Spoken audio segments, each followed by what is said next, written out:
Dear students, welcome to this session. In this session, we are going to look into problems based on the DC generator. So, there are two types of problems that can be dealt with DC generators. One is based on the EMF equation. We did the derivation in the last session. Eg is equal to P phi n divided by 60 into Z by A, where P is the number of poles, phi is the flux per pole, n is the armature speed, Z is total number of conductors, and A is the number of parallel paths. And also number of parallel paths depends on the winding. A is equal to P, that is A is equal to number of parallel paths is equal to number of poles in case of a lap winding, and A is equal to 2 in case of a wave winding. We have to remember that equation. That would be helpful in solving the problems.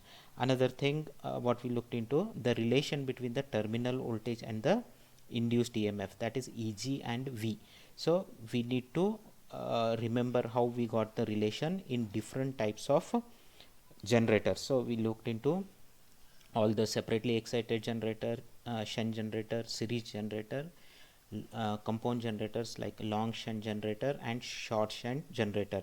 In each of these different generators, we need to understand how we get the relation between the Eg and terminal voltage V. So let us start with the first problem. A 6-pole lap wound DC generator has 600 conductors on its armature. P is equal to 6 and lap means A is equal to P is equal to 6. P is 6 and DC generator has Z 600 conductors. The flux per pole is 5, that is 0.02 Weber. Calculate the speed at which the generator must be run to generate 300 volt. Means they have given how much voltage to be generated, 300 volt. What is this voltage? Eg. Eg is given. And second, that is the first part, we have to find with what speed we should rotate the generator so that we can produce 300 volt. That is first question. Second one is, what would be the speed if the generator were wave wound? So first it is lap. What would be the speed if it is a wave wound? First we will take the lap wound. Formula is Eg is equal to P phi Zn divided by 60A, and all the parameters are given except the speed. So if I substitute all the values, then we will get the speed. Eg is given 300, 60, A is 6 because it is a lap wound. A is equal to P is equal to 6 divided by P is 6, phi is given as 0.02, Z total number of conductors is 600. If we do this calculation, we get it as 1500 RPM. That is the speed up of the armature. Next part of the question is, what would be the speed if the generator were wave wound? Now the situation is wave wound. What will change? Only one parameter will change when it is wave wound, that is number of parallel paths, that is A. A is equal to 2. So rest of the things will remain as is. This will become 2.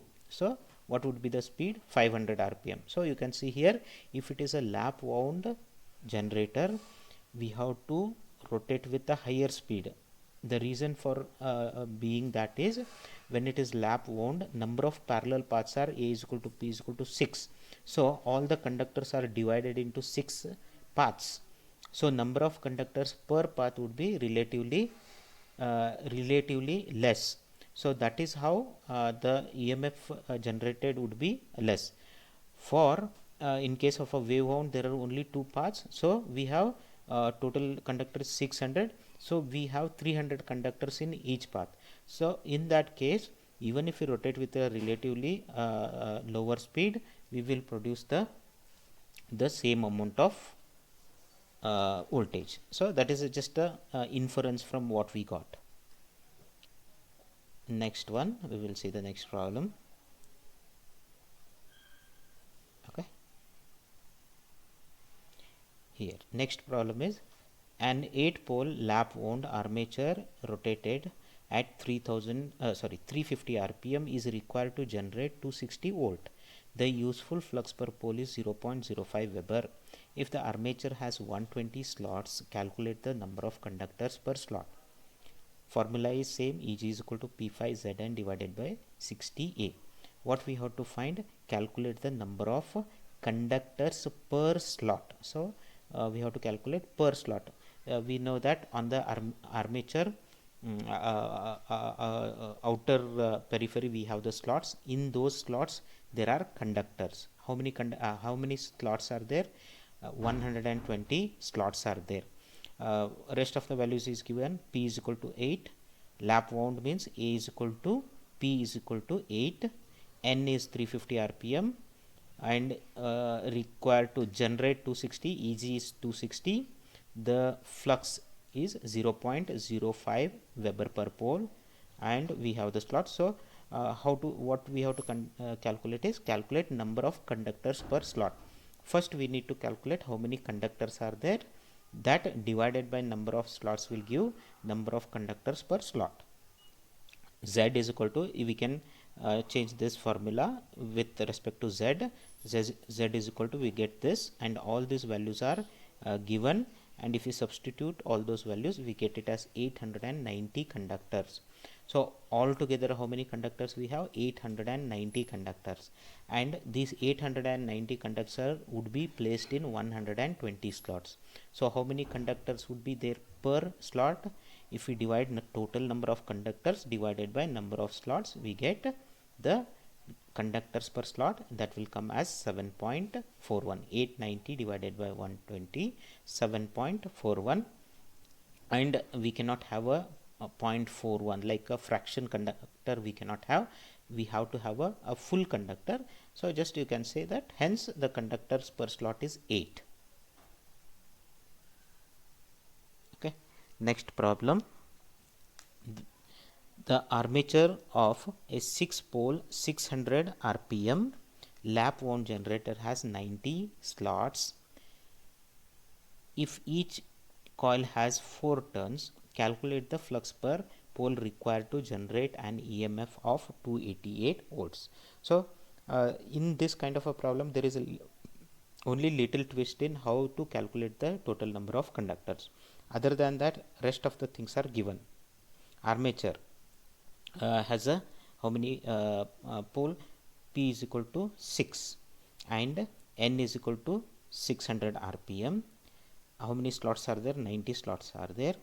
If each coil has 4 turns, so the coil has 4 turns, means one turn means 2 conductors.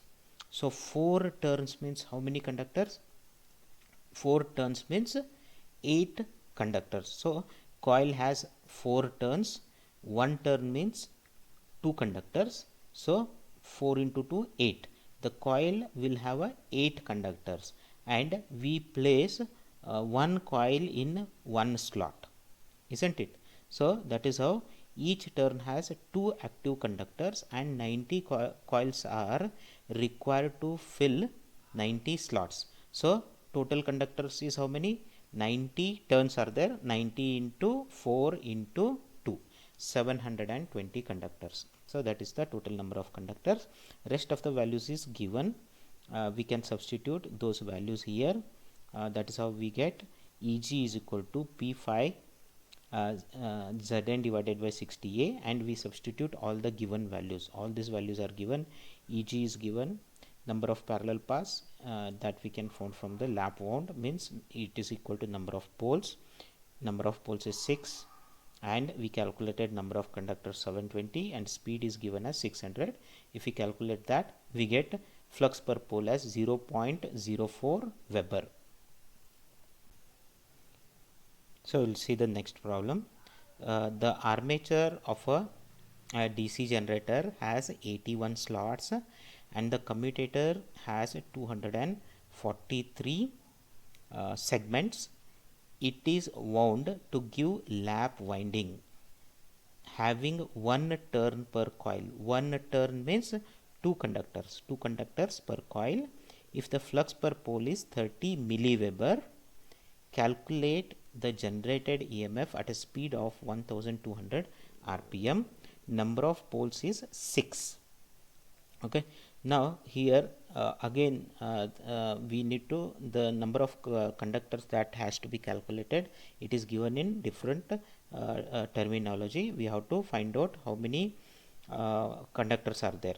So the number of coils is equal to the number of commutator segments. Each turn has 2 active conductors. So the number of commutator segments is equal to the number of coils, and each coil has 1 turn, means 2 conductors are there. So how many conductors would be there? There are total, commutator has 243 segments, that is equal to number of coils. Number of coils 243 into, there are 2 conductors per coil, that 243 into 2 we get it as 486. Flux is given 30 milliweber, 30 into 10 raised to minus 3 Weber, or that is 0.03 Weber. And now we will put the equation, e.g. P5 Z and divided by 60A. We will replace all the values and we calculate the right hand side calculation. We get it as 291.6 volts. That is the EMF that is generated. So next set of problems are based on the terminal relation between the terminal voltage and the generated EMF, that is EG. A 100 kilowatt 240 volt shunt generator has a field resistance of 55 ohm and armature resistance of 0.067 ohm. Find the full load generated voltage. So first thing we have to do is draw the circuit diagram. So this is the circuit diagram, this is the armature, this represents the brush, and in case of a shunt generator, the field winding would be in parallel to the armature winding, and these are the 2 terminals, and to that terminal a load is connected. This is how we represent the shunt generator, and we mark all the parameters like resistance of the armature Ra, then armature current Ia, field current ISH, and the field resistance RSH, the load current IL, and terminal voltage V. Let us see what all the things that are given. First thing is they have given the power. Okay, how much the whatever the load is connected, okay, how much load will be used, that we will see. But this generator is it can supply 100 kilowatt, that is 100 into 10 raised to 3 watt of power it can supply, and 240 volt. Whenever we get a specification of the generator, that specification will always tell this is a terminal voltage. At the terminal of the generator we get a 240 volt. Shunt generator has a field resistance, this is RSH, okay, this is RSH 55 ohm, and armature resistance RA is equal to, armature resistance RA is equal to 0.067 ohms. So you have to always notice that armature resistance would be very less. It is always less than 1 ohm. This would be very less, and the field winding resistance would be relatively higher. So this would be in the terms of hundreds of ohms. This would be less than 1 ohm. Find the full load generated voltage. Now what we have to find? Find full load generated voltage is EG. We have to find EG when it is fully loaded. When it will generator is fully loaded, when we connect a load which will take 100 kilowatt of power, okay, when it takes 100 kilowatt of power, then it is called as a full load. With all this given information, we can find the first is the load current. We will see how much is the load current. What is the load? How much is the load? Load is 100 kilowatt, means whatever is the generator is capable of generating, the load, if the load is taking everything, full load 100 kilowatt. So power equation we know. What is the power equation? P is equal to V into I. This is a DC. right? In case of a DC, P is equal to VI and I is equal to P divided by V. So here how much power is consumed here? What is the current flowing through it? IL. What is the voltage across it? V. P is equal to V into IL, or IL is equal to P divided by V, and P is how much? Power is 100 into 10 raised to 3 divided by V is 240, and we get it as load current as 416.7 amperes. So how much current is being drawn by the load is 416.7 amperes. And ISH, what is the ISH? ISH is the current that is flowing through the field. Now if you see, this terminal voltage is 240. This terminal, because this point and this point is same, potential is same, this point and this point is potential same. What is the voltage across the field? Voltage across the field is the voltage between these 2 points. So how much is the voltage? 240. So we can write V is equal to, what is the voltage across this field? ISH into RSH. Therefore capital V is equal to capital ISH into capital RSH, or I can say ISH is equal to capital V divided by RSH, and capital V is 240 volt terminal voltage divided by 55.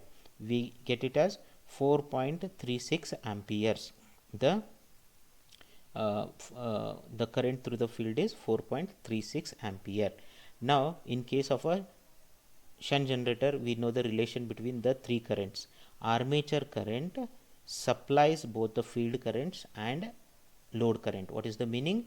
IA is equal to ISH plus IL.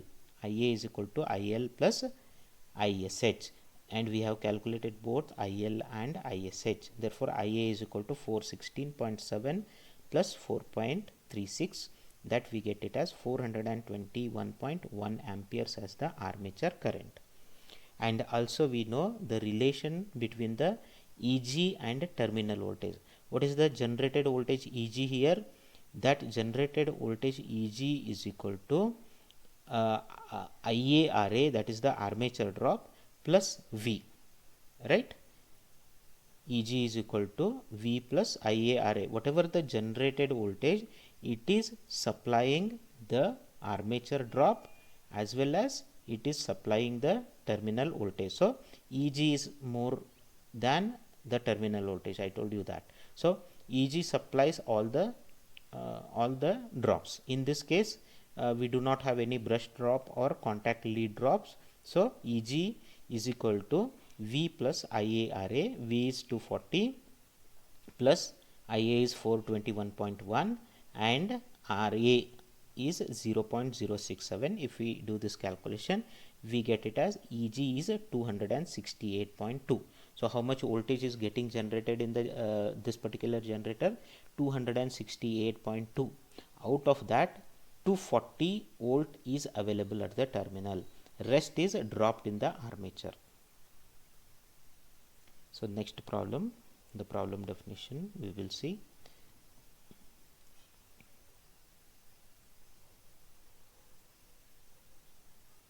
Okay, here a 4-pole DC generator with wave wound armature has to supply load of 500 lamps each 100 watt at 250 volt. So let us analyze until this.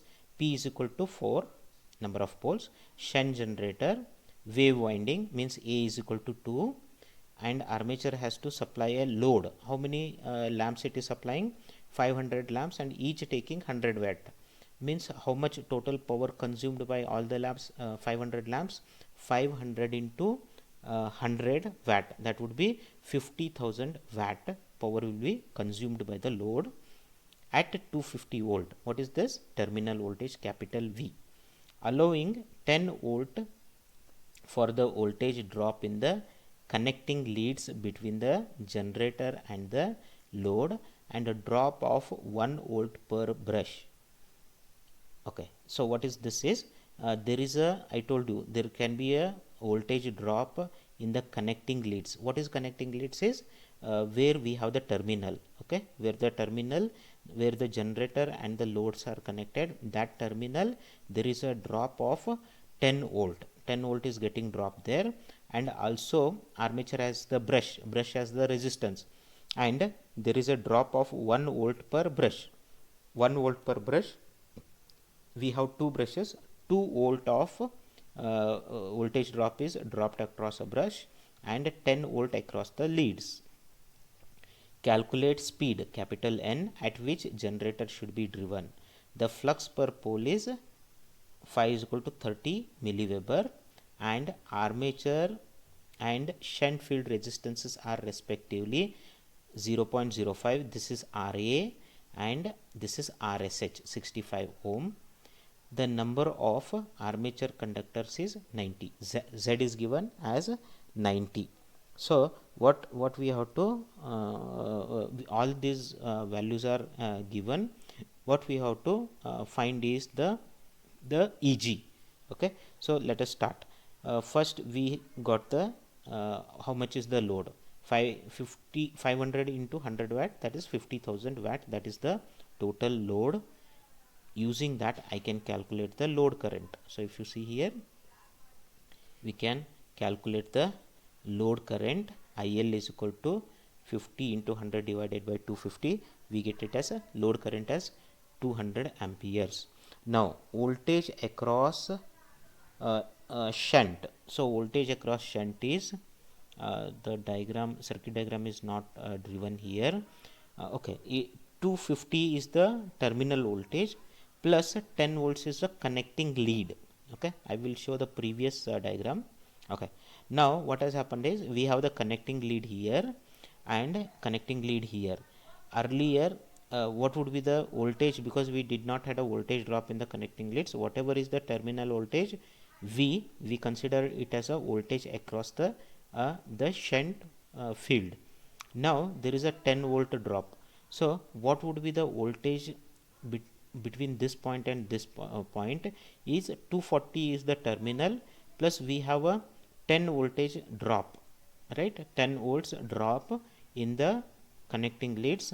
So at this point the voltage would be this capital V plus the connecting lead voltage, that is 10 volt. Okay, that is what is given there. Okay, you can see here terminal voltage in this particular problem is 250 plus 10 volt. So 260 volt is the voltage across the parallel shunt field, and we know the formula. This voltage is equal to ISH into RSH. What is ISH into RSH? That is the voltage across the field. Therefore ISH is equal to 260 divided by 65, and what is 65? It is RSH. If we do that calculation, we get it as 4 ampere. IS is 4 ampere, and in case of a shunt generator, we know IA is equal to IL plus ISH, that is 200 plus 4, we get it as 204 amperes. Now we have the brush drop as well. How much is the brush drop? 1 volt per brush, and we have two brushes, 2 into 1, 2 volts. Now what would be the EG? The voltage, the generated EMF, induced EMF EG is equal to voltage across the shunt plus 2. What is a 2? This is nothing but the contact brush drop, not the contact, brush drop plus 2, and IARA, the armature drop. Voltage across shunt we have already calculated. So if you write it completely from the scratch, we will say EG is equal to the voltage, terminal voltage plus voltage drop at the connecting leads plus brush drop plus IARA.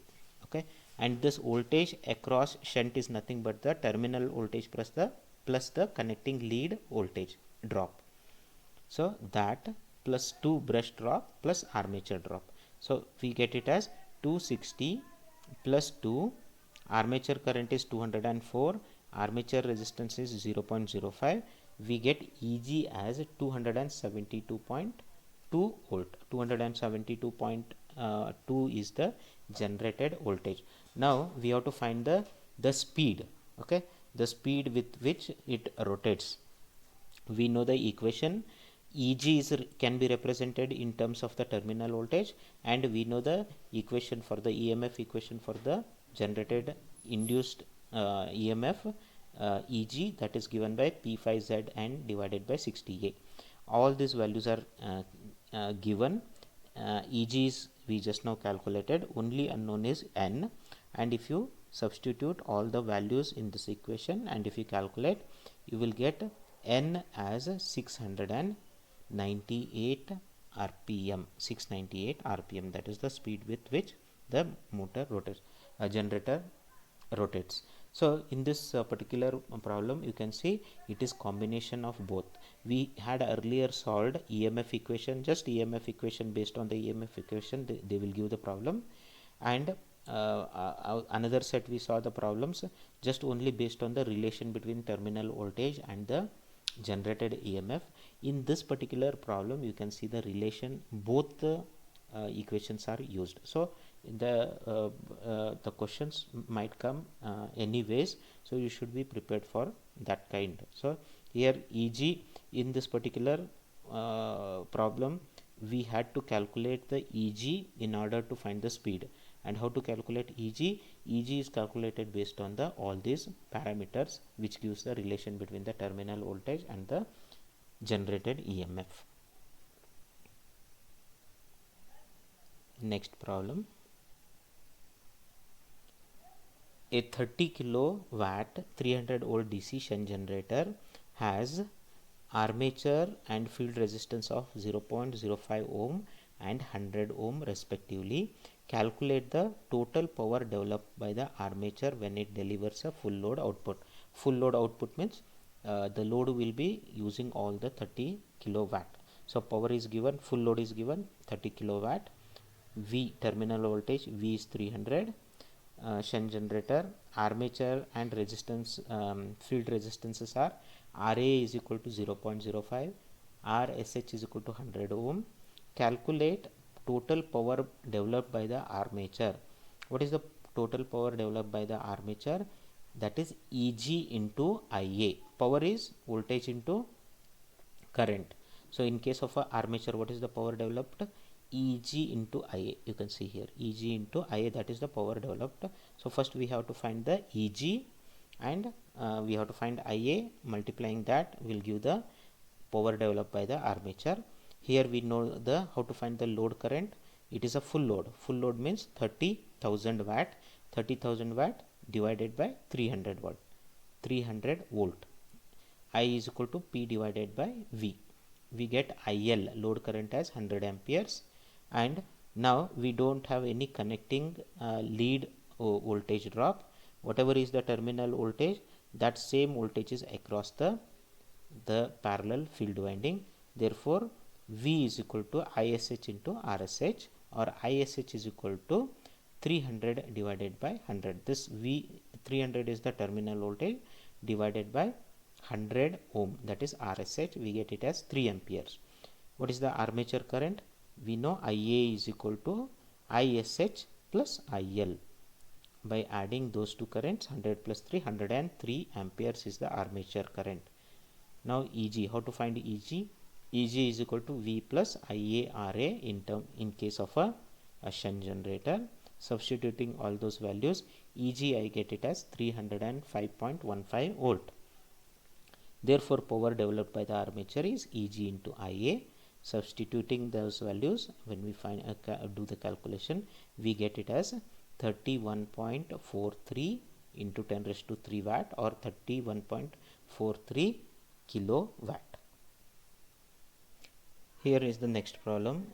A DC shunt generator runs at 400 rpm and delivers 500 kilowatt to bus bars having a constant voltage of 400 volt. Assuming the field excitation to be constant at 5 amperes, calculate the speed at which generator must run if the load on it is to be reduced to 300 kilowatt. The armature resistance is 0.015 ohm. So here Now we will start looking from the beginning again, and we will note down what are the parameters are given. DC generator runs at what is the speed? N is equal to 400 rpm. Now what is the power it is delivering? P is equal to 500 kilowatt. Okay, to bus bar, don't worry about this, at a constant voltage of 400 volt. So terminal voltage V is 400. Assuming the field excitation means the field current ISH is 5 amperes and it is constant. Calculate the speed at which generator must run. So we are giving a new situation and we are asking what would be the speed with which the generator must run if load on the generator to be reduced to 300 kilowatt. Means from 500 it has to be reduced to 300 kilowatt. What is the change in the speed? That is what they are asking. How much would be the speed? Okay, the armature resistance Ra is given 0.015. Now what is the equation of Eg? Eg equation is what? P phi n divided by 60 into Z by A, isn't it? Okay, so let me show you that formula. Okay, you can see the formula here. Eg is what?